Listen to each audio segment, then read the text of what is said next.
नमस्कार दोस्तों, आध्यात्म चैनल में आप सभी का स्वागत है। दोस्तों, श्रीमद् भगवद गीता का कर्मयोग से इसमें श्री कृष्ण भगवान कहते हैं कि अपने कर्म विधान से किस प्रकार से आप नियमित वेदों का स्मरण करते हैं, साक्षात श्री भगवान जी परम ब्रह्मा को कैसे प्रकट होते हैं और उसका सर्वव्यापी ब्रह्मा यज्ञ कर्मों से कैसे स्थिर रहते हैं और हम कैसे अपने मन को शांत रखते हैं और किस तरीके से हमें वेद पुराणों का ध्यान करना चाहिए। इसी के बारे में श्री कृष्ण भगवान कहते हैं कि कर्म ब्रह्मोद भवम विद्धि ब्रह्माशर समुद्र भवम तस्मात् सर्वगतम ब्रह्मा नित्यम यज्ञ प्रतिष्ठितम।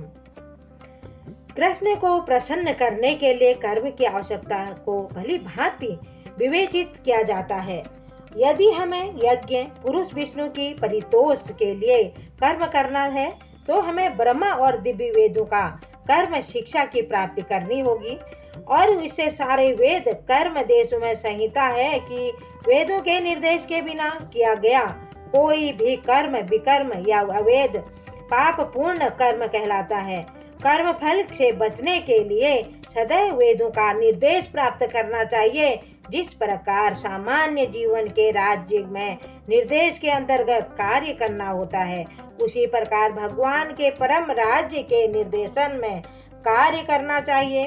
वेदों में ऐसे निर्देश भगवान के श्वास में प्रत्यक्ष प्रकट होते हैं। कहा गया है कि अस्य महतो भूतस्य निश्चितम यतम यत ऋग्वेदो यजुर्वेदो सामवेदो अर्थवेदो चारों वेद ऋग्वेद यजुर्वेद सामवेद तथा अर्थवेद भगवान के श्वास से उद्भूत है।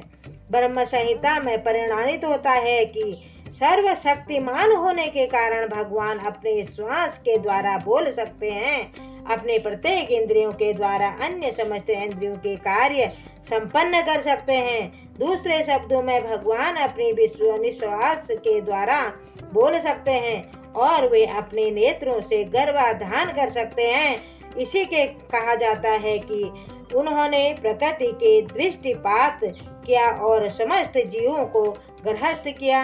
इस तरह प्रकृति के गर्भ में बुद्धिजीवी को प्रविष्ट करने के पश्चात उन्होंने उन्हें वैदिक ज्ञान के रूप में आदेश दिया, जिससे वे भगवान दास वापस आ जा सकते हैं और वो भगवत धाम के लिए आ गए थे। हमें यह सदैव स्मरण रखना चाहिए। प्रकृति में सारे बुद्धिजीव भौतिक भोग के लिए इच्छुक रहते हैं, किंतु वैदिक आदेश इस प्रकार बनाए गए हैं कि मनुष्य अपनी विकृत इच्छाओं की पूर्ति कर सकता है और तथा कथित सुख भोग पूरा करके भगवान के पास लौट सकता है।